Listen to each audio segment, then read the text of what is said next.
Hello, everybody. Well, yeah, I'm just gonna talk about the boxing that I watched last night, and yeah, some fights that I didn't see. But yeah, before I start, just want to remind you that on Sundays, usually around 8 p.m. Continental European time, I have podcasts with Joshua Brewer. That podcast is called The Boxing Cheat. Not chat, but cheat, which you can access via 86 Boxing channel. Alright, good.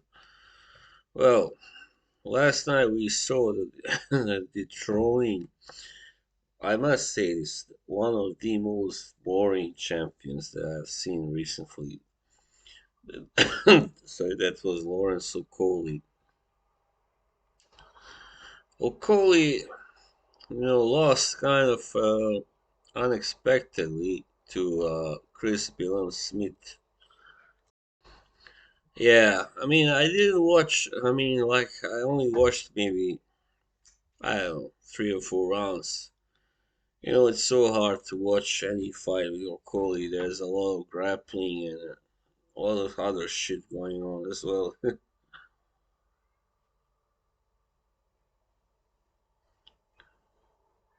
Yeah, so, sorry. He was down several times, Okolie, and he did have, of course, his moments. Some good punches, but in the end, it wasn't enough. I think he was down 4 times, actually. Yeah, 3 or 4, doesn't matter. Anyway, I don't think maybe it's the fact that he plans to move up to heavyweight soon. I don't know what it is, but he's been looking rather, unimpressive in his last few fights, and yeah, there's a lot of wrestling and all that stuff going on with him, and so I eventually actually I started watching it during the sixth, I believe, round, and I switched off during the 10th. So because I was like I was watching another fight at the same time, which I will be talking about now next,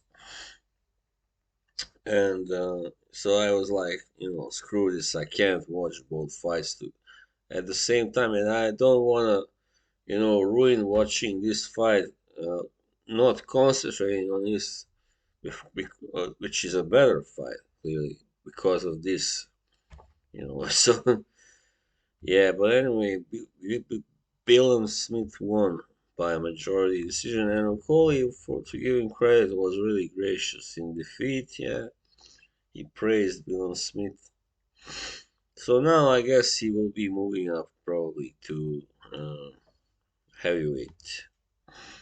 Yeah, he's a big cruiserweight, of course. I mean, they both are, but he's very tall and all that. All right, so then Lara versus Wood. Wow, hmm.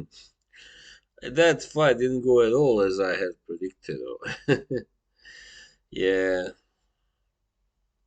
Wood was simply very dominant again, and this time he even put Lara down in the second round. Lara I thought that he didn't win more than 2 rounds, so those two scorecards were, I thought, very correct. 118, 109. He just was unable to penetrate Wood's defense enough and come up with the right kind of plan, to attack him and land what he had to land to get him out of there. So this time Wood was more careful than last time, of course. He avoided getting caught by the left hook, which is Lara's specialty, and Lara just, was trying to be aggressive, but in many rounds he just got both outboxed and outpunched as well. So yeah, kudos to Wood and congratulations, of course, to him. Yeah, Now he's again the WBA champion and featherweight, of course. Now he can fight somebody else at that weight. Yeah, I mean, really, one of those Russell brothers is also a champion there right now, and there are many other possibilities. I mean, Luis Alberto Lopez actually also won by a fifth round stoppage last night, and that was another bad prediction on my behalf. Well, it was tough. I didn't really know enough about him, to judge actually. So that's when you just have to take a gamble, more or less. Yeah, Michael Conlan. Yeah, I didn't expect him to get stopped so soon in the fight, and by a guy who didn't really look to me like a really big, huge puncher. Anyway, yes, and Michael Conlan. Hmm. What else did we have? Yeah, there was a few other fights, but nothing major. So Conlan is, I don't know really. He's got defensive issues. I guess. I don't know really.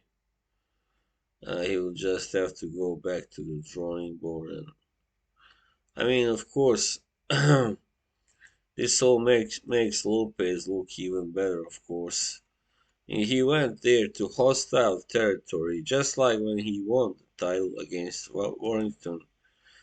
He was willing to go to Leeds back then, and now he was willing to go to Belfast to fight, to defend against Conlan, even though he didn't have to as a champion, but he chose to because he didn't want to like insist on fighting at home or whatever.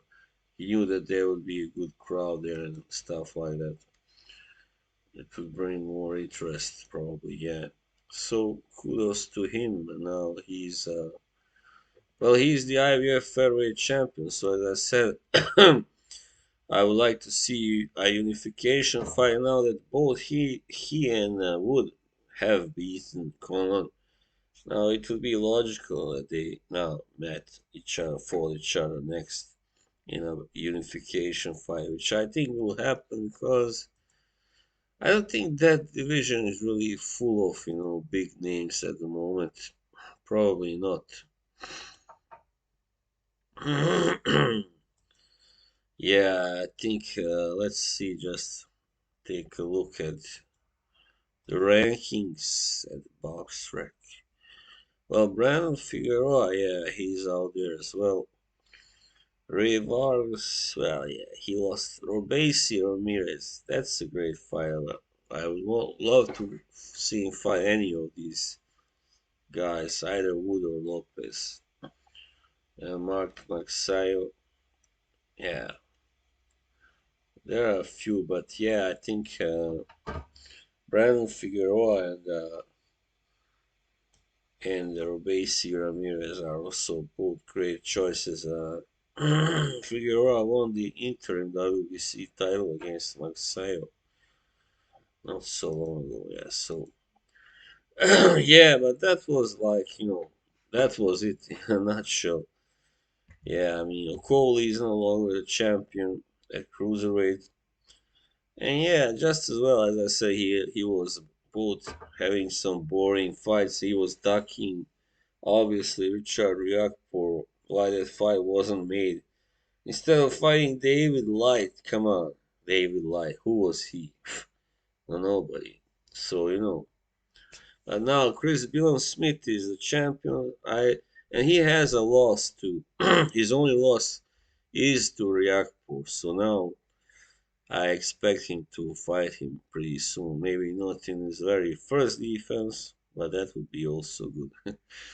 All right, so there it was, all of it. Thanks, and see you for the next prediction round. Bye.